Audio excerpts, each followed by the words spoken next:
ಆಯ್ತು ನೀವು ಮಾಡಿ ಸ್ವಾಮಿ, ನಿಮಗೇನು ಅಬ್ಜೆಕ್ಷನ್ ಮಾಡ್ತಾ ಇಲ್ವ? ನೀವು ಮಾಡಬೇಡಿ ಅಂತ ಮಾಡಿ ಸ್ವಾಮಿ. ನಿಮಗೇನು ಕೈ ಹಿಡ್ಕೊಂಡಿದ್ದೀನ ನಿಮ್ಮ ಮಾಡಬೇಡಿ ಅಂತ? ನೀವು ಮಾಡಬೇಡಿ ಅಂತ ನನಗೆ ಕೈ ಹಿಡ್ಕೊಂಡಿದ್ದೀನ? ಆಯ್ತು, ನಾನು ನಿಂತ್ಕೊಂಡೇ ಇರ್ತೀನಿ, ಮಾಡಿ ನೀವು.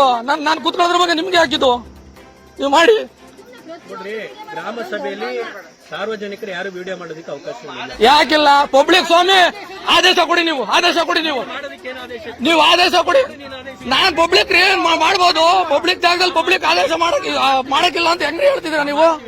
ಹೆಂಗ್ರಿ ಹೇಳ್ತಿದ್ದೀರಾ ನೀವು ಪಬ್ಲಿಕ್ ಅಲ್ಲಿ ಮಾಡಬಾರ್ದು ಅಂತ?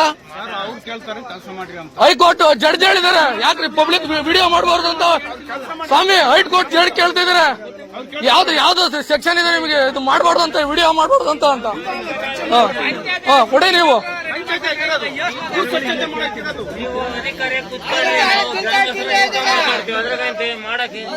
ಗ್ರಾಮ ಸಭೆಯಲ್ಲಿ ವಿಡಿಯೋ ಮಾಡಬಾರ್ದಂತೆ. ಇವ್ರಿಗೆ ಆರ್ಡರ್ ಇದೆ ವಿಡಿಯೋ ಮಾಡಬೇಕು ಅಂತ, ನಮಗೆ ವಿಡಿಯೋ ಮಾಡಬಾರ್ದಂತೆ. ಕೊಡಿ ನೀವು, ದಾಖಲೆ ಕೊಡಿ ನೀವು. ಯಾರೋ ನೀವ್ ಹೇಳ್ತಿರೋದಕ್ಕೆ ನೀವ್ ಹೆಂಗ್ರಿ ಹೇಳ್ತೀರಾ? ಮಿಸ್ಗೈಡ್ ಹೆಂಗೆ ಮಾಡ್ತೀರಾ ನೀವು? ಮತ್ತೆ ಮಿಸ್ಗೈಡ್ ಮತ್ತೀಗ ಜನಗಳಿಗೆ ಎಷ್ಟು ಜನಕ್ಕೆ ಮಿಸ್ಗೈಡ್ ಆಗುತ್ತೆ. ಇವ್ನ ಅಫೆನ್ಸ್ ಮಾಡ್ದೆ ನನ್ನ ತರ ಆಗುತ್ತೆ. ನೀವು ಮಾತಾಡ್ತಿರೋದು ಅಫೆನ್ಸ್ ಅನ್ನೋ ತರ ಆಗುತ್ತೆ. ಹೆಂಗ್ರಿ ನೀವ್ ಹೇಳ್ತೀರಾ ಮಿಸ್ಗೈಡ್? ಒಬ್ಬ ಅಧಿಕಾರಿಯಾಗಿ ನೀವು ಈ ತರ ಮಾತಾಡ್ಬೋದೇನ್ರಿ? ದಂಡ್ಸಾಕಲ್ಲ ಸ್ವಾಮಿ. ನೀವ್ ಯಾಕಂದ್ರೆ ಹೇಳ್ತಿದ್ದೀರಾ? ಯಾರು ಹೇಳಿದ್ರು ನೀವು ಆತರ ಮಾಡ್ತಾ ಇದ್ದೀರಾ ಅಂತ?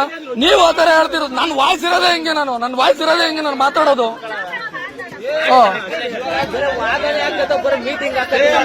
ಅದನ್ನೇ ನಾವು ಹೇಳ್ತಿರೋದು, ನಿರ್ಣಯ ಮಾಡಿ ಅಂತ.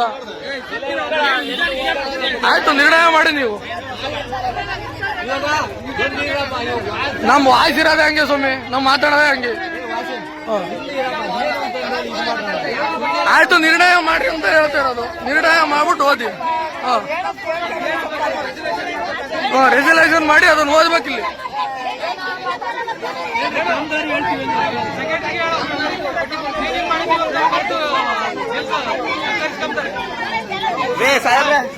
ಕ್ಲೀನ್ ಮಾಡಿರೋದು ಚೆಕ್ ಹಾಕ್ಬಿಡ್ರಿ ನೀವು. ಕ್ಲೀನ್ ಮಾಡಿರೋ ಚೆಕ್ ಹಾಕಿದ್ದೀರಾ ಅಂದ್ರೆ ಸರಿಯಾಗಲ್ಲ ನೋಡ್ರಿ. ಚೆಕ್ ಹಾಕ್ಬಿಡ್ರಿ ನೀವು.